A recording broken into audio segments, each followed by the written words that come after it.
Hi everyone, so welcome back to my YouTube channel. By the caption of the video, this is a testimony video that is long overdue. This is about 3 years overdue. My close friends and those around me know about this testimony, but I have always wanted to make a video about it and I never got around to doing it. And an experience that I would have had recently sort of made me remember that testimony. So that is what I'm going to share today. So, for context, this is in reference to when I would have studied abroad in 2022 in Canada. And there were a lot of issues that led up to that moment. So I had received a scholarship by God's grace to study in Canada, but there were a lot of things that were not yet set in stone. There was problems with my student visa. I couldn't get accommodation, and then I had to change my flight tickets as well because of not having accommodation. So the first part of my testimony is in reference to the changing of the tickets. So for months leading up to the start of the semester, I was not getting through with accommodation, not on campus, not off campus, and a lot of other international students whom I would have spoken with had issues also. And it was getting bad to the point where I told myself I'm gonna have to push back my flight to a later date so that I can buy myself more time to get accommodation. So I go to the airport and I decide to change my flight. So I get there on a morning where I'm heading to work somewhere else. So I go to the airport first and I'm like, hey, I need to change my flight date. I haven't even got my visa yet. I'm no accommodation. Like, I need to push this flight down because I can't go up there right now. So the lady that she's like, okay, it'll be $1,500 to change the ticket. That's TT dollars. So I'm like, oop. And I'm like, okay, so like and she's not budging. She's like $1,500. She's like, you could try to come back before the end of the day, because I don't think we'll be able to change it after tomorrow, after today, etc. So I basically had to come back today with $1,500 to change this ticket, and I didn't have it. I leave the airport heading to work and I call my mom and I'm like, Mom, she says $1,500 to change the ticket. We don't have that right now. We haven't even got the scholarship money yet, so I can't pay that. So she's like, when is the time limit? She said, I told her, well, okay, they said I can come back before the end of the day to, pay the monies. So she said, well, you're heading to work, so head to work and see if you could make $1,500 today. So for context, I was heading to work at a store that my mother owns, and it is in a popular tourist area. So during the summer, on a good day, maybe you could go home with 1,000 TT, depending on what persons buy, how much persons are at the beach, etc, etc.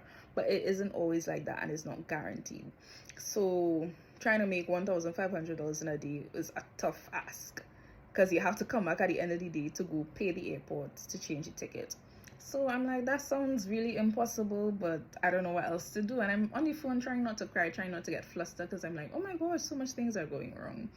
But anyways, I go to the store and the entire day is slow.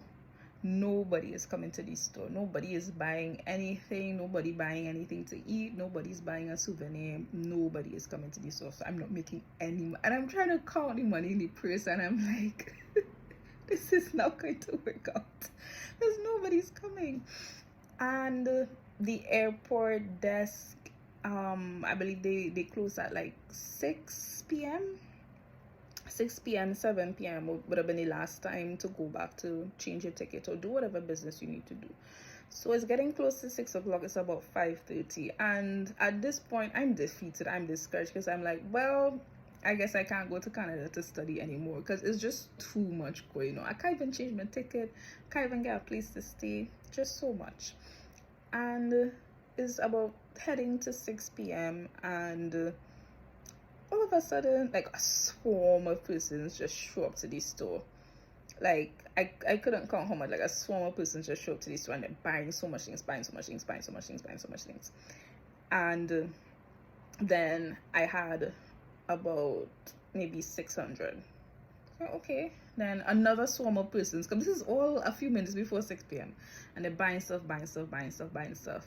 Then it went up to 1,000. Then more persons kept coming. And by the time is like maybe like closer to 6 p.m. on the dot, I'm checking, the money, and it was 2,000. And I needed 1,500, so it was 500 more than I needed. And I was like, God, is this you? Because I was like, God, is this you? And I was like, okay, well, hallelujah. So I call my mom and I tell her, well, I'm heading back to the airport now. I'm closing up the shop. I have enough money to pay for the ticket change, and I have some change left back. And she's like, okay, good. So I get to the airport and I don't see the same lady from earlier in the day. I see a different lady.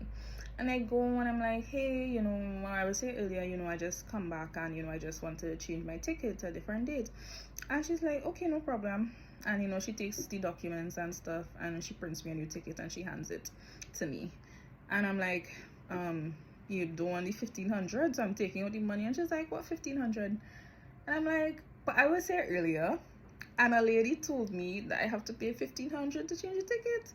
And then she was like, I don't know who told you that, but you don't have to pay anything. We'll just change the ticket for you. She's like, you're a student, right? And I was like, yeah, I'm going to study. And she's like, yeah, Miss Gift, I know you. You don't have to pay anything. So here's your new ticket, have a great time studying. And she hands me the ticket and I leave the airport flabbergasted. So what was funny about this is that when I got the 500 more than I needed, I thought that was the testimony, right? I thought the testimony was like, God gave me more than I needed. But not only did God give me more than I needed, he let me keep it, because I didn't have to use it to pay for the ticket change. I got to take all of that money home with me. So I'm outside the airport, like just flabbergasted and mind blown, because like I thought the testimony was in that first part, but it was actually in the ending part when he did that. And I was like, wow. So that is the testimony of the ticket change. Now I'm going to move on to the testimony of the accommodation. So like I said earlier, for months I'm not getting through with a place to stay. I almost got scammed several times from persons pretending to be landlords. There was one instance where there was someone that I knew who attended the same university in Canada, and they told me, oh well, you're having trouble finding a place to stay, that's no problem, we're going up on the same flight, you can stay with me until you get an apartment. I'm like, okay, cool. And then that person changes their flight without my knowledge, and then they come and they tell me you can't stay with me again. It was just one disappointment after the next, and the days to my new flight are getting closer. The last one really hurt me. The last disappointment was really upsetting because I thought I had gotten through. So I found this lady, we did video call meetings, she interviewed me, etc, and she said, okay, no problem, when you come up you can stay, and you pay me when you come, you don't have to send anything online, etc. And I'm like, okay. I told my mom I got through with her place. So my flight was a Sunday morning. Saturday morning, I call this landlady. First red flag is that she didn't answer. I call again. She answers, and her head is wrapped up in a towel, like she come from the spa, like she's going somewhere. And I'm like, hey, I'm just calling to make sure everything is okay for tomorrow. My flight is in the morning, etc. And she's like, oh, right, yeah. So about that, I actually changed my mind, and I don't think I'll be able to rent to you again. And then I was like, but we've been talking about this for weeks, and my flight is tomorrow. She's like, yeah, I know, sorry to disappoint you, but I hope something works out. And she ends the call. And my mother was in the kitchen. I go to the kitchen and I'm not saying anything because I'm just in shock. And she's looking at me and she's like, what happened? And I just start crying. So I tell her what happened, And then at that point, my mother was like, maybe you're not supposed to go to Canada and study because so much things are happening. And I'm like, but mommy, how could you say that? And I don't know why these things happening, etc., etc., etc. So for the remainder of the day, I was just trying to find somewhere on God's green earth in Canada that would let me come and be able to stay without paying upfront, which is a tall ask, because usually they would like to give a tour of the apartment and you come and you see and you pay a deposit and then you move in at a later date. Like, there's nobody in their right mind that's just gonna let someone from a foreign country come up, stay in their place, and then pay them afterwards. That's not how it works. So it was a lot. And later that day, maybe around 6 p.m. in the evening, I walked to my church in Tobago. So my church in Tobago is walking distance from my house, about a 5-minute walk. And my pastor in Tobago and his wife, they live in the church compound. So I walked to the church. They were outside. They see me coming, they asked me what happened, and I just started to cry. Started to cry, and I explained everything that was going on. They were aware of it to some point, but the last landlady who had disappointed me, they thought I had gotten through with her. So they were shocked to hear that she just set me up. So, I'm explaining to them what happened, and then they were like, well, they don't know why all of this is happening either. But then my pastor was like, he held my hand, he held his wife's hand, so all of us held hands, we were in a circle, and he was like, let's pray. So the prayer was short and simple, and he was like, Lord, her flight is in a few hours. My flight was 9 o'clock in the morning. This is 6 p.m. the night before. The prayer was simple and short. He said, Lord, she needs a miracle. Like, we need you to do a miracle. We only have a few hours. Like, it's not 3 days late kind of situation. Like, we need this in a few hours. Her flight is literally in the morning. And we prayed. He looked at me and he said, go home and try again.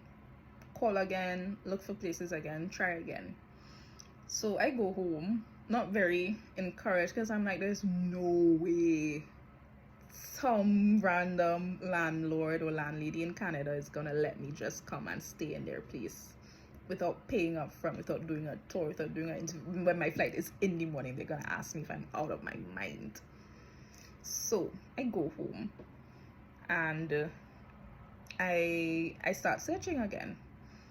Go on websites, I call random numbers, I send emails, I email the school again, see if they have any space. I do everything, and this takes about 3 hours.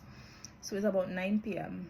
and at this point I'm literally done. Like, I've given up. I'm contemplating everything. I'm like, I'm not even gonna get to use this scholarship because I can't even get to Canada because I have no place to stay. And at 9 p.m. I go on a housing website one more time. This is a website provided by the university. I go on it one more time and I see a posting that I did not see before. It had 2 numbers. So I'm watching and I'm trying to figure out which number to call. And I'm like, nobody in their right mind is gonna answer their phone at 9 p.m. in the night. Because at the time it was August, so we had the same time zone as Canada at that time. I'm like, nobody's gonna answer their phone at 9 p.m. in the night. But I call one of the numbers and this sweet old Jamaican lady answers the phone.